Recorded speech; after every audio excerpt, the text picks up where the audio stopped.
I was asked during the luncheon today, what's some of the hardest political jobs? I know you're in Washington and you have to make a lot of really tough decisions. I said, no, actually, that's not the toughest political job I've ever had. The hardest political job I ever had was being the president of the Town Acres Elementary School PTA. So if anybody ever asks you to do that, the second hardest job in politics was someone asked me to volunteer for a planning commission, and I didn't even know what a planning commission was, so I volunteered. I found out that when you rezone somebody's property next to a CVS, you have 50 of the maddest neighbors you've ever seen show up screaming at you. So those are two jobs. If anybody asks anybody out there to do, please turn it down. The last session was excellent. I know, and I'm going to make a personal disclosure here I've never done in public, but when I was on the city commission in Mayor of Johnson City, we did a lot of renewable things here for energy, and we actually did about $11 million worth of refurbishing buildings just with energy savings. So I'm all fired up. I get back to Washington, D.C., and I look at our office, and it was a wreck. I mean, it was the most energy inefficient office and building I'd ever seen. So I went in there, and we started printing on both sides of the paper, and we put the lights went off, and you had to be a motion detector when you went in and so forth.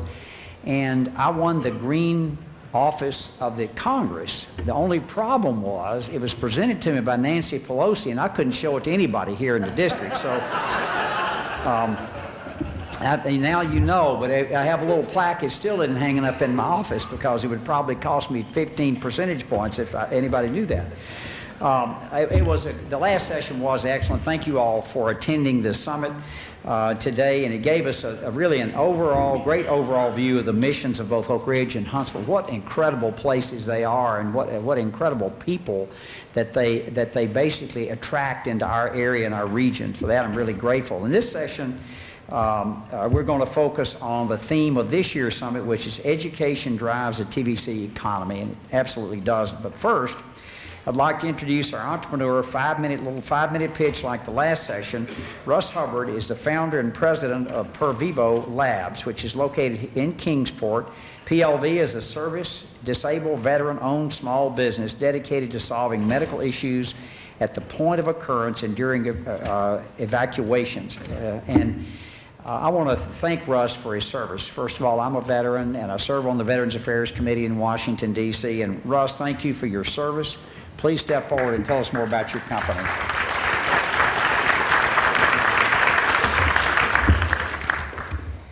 Dr. Rowe, thank you for the introduction.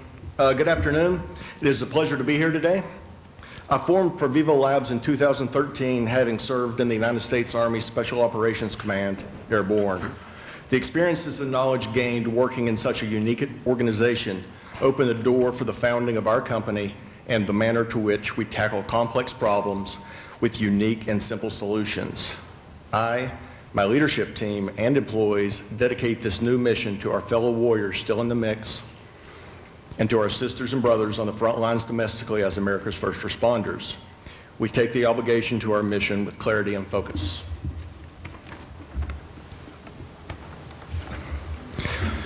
PVL was formed in Kingsport, Tennessee, and has grown to have offices in Tennessee, Virginia, and Alabama. We are a proud veteran-owned business with 60% of our employees being veterans and 40% combat veterans with numerous deployments. Cumulatively, we have over 40 years of military experience. We simply solve problems. Our military experiences and understanding of kinetic and dynamic environments allows our team to think through complex problems and determine maximum effectiveness with minimal burden in the products and solutions that we provide to the end user. Next slide. The initial problem we identified involves human temperature management, hyperthermic to normothermic, or high to normal, or normothermic to hypothermic, normal to low. Specifically, we address heat stroke, exertional heat illness, heat-related illness on the high side, and its kissing cousin, induced hyperthermia, hypothermia, to include traumatic brain injury, cardiac events, trauma, and stroke as examples. Current medical protocols lack an effective, cost-efficient solution.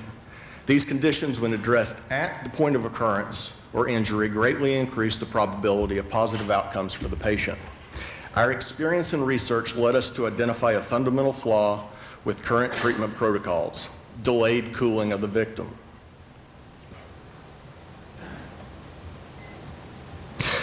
This slide presents several reasons for the delay. Identifying this flaw, we have developed and are currently selling an effective and portable system to treat patients in the field or in austere environments. Our mantra is treat, transport and treat, and treat. Next slide. Effective and standardized treatment at the point of injury eliminates the flaw. PVL researched and collaborated with numerous subject matter experts to include the University of Tennessee, textile engineers, chemists, medical professionals, and end users. The resulting solution set utilized our proprietary custom-made textiles, our proprietary sub-zero cooling solution, and our unique packaging that allows the system to be shelf-stable. This provides for a reduction in human preparation and teardown, and a reduction in the potential for human error. Bottom line, the system goes where the injuries occur. Further, the Polar Skin cooling system provides three forms of cooling: evaporative, convection, and conduction. Our system is the only truly portable, standardized system in the market. We are proud that our product has been directly credited with saving lives.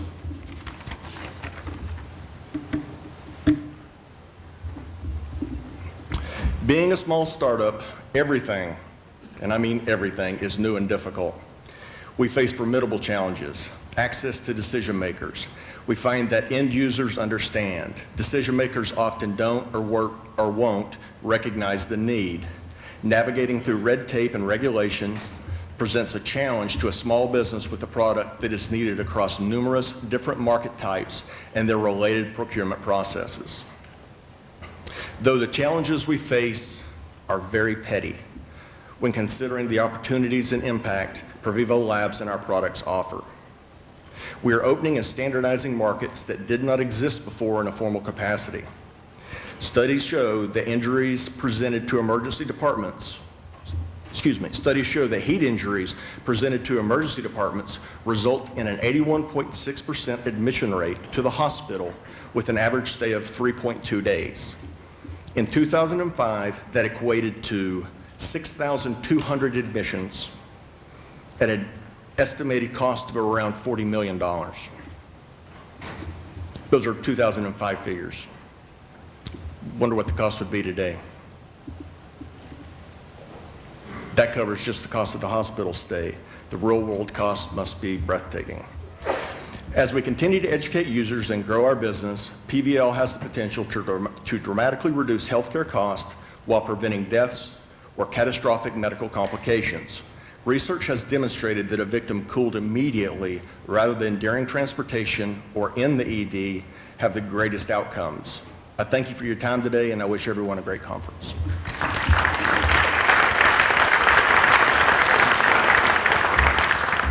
Russ, once again, thank you for your service to our great nation. And having served as a battalion surgeon, I can assure you what he said is absolutely factual. If you get someone treated quick and early, you've got a chance to save their life. I have had the privilege of being in Afghanistan twice. Russ served both in Afghanistan and Iraq. And during Vietnam, when I was in the service, it took us 21 days from battlefield injury to get someone back stateside.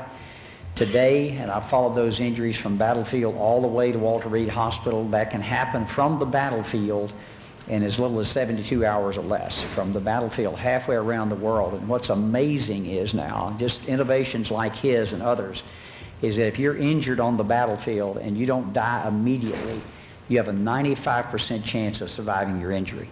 And many of these injuries are catastrophic, and we've had 1,666 limb losses at Walter Reed. I visited there 5 years ago. There were 250 men and women being treated at that time. Today there are 25, thank goodness. And these soldiers and sailors, airmen, and Marines are going to require treatment for the rest of their lives. And I think the country's ready to step up and do the right thing, as opposed to many years ago when that didn't happen.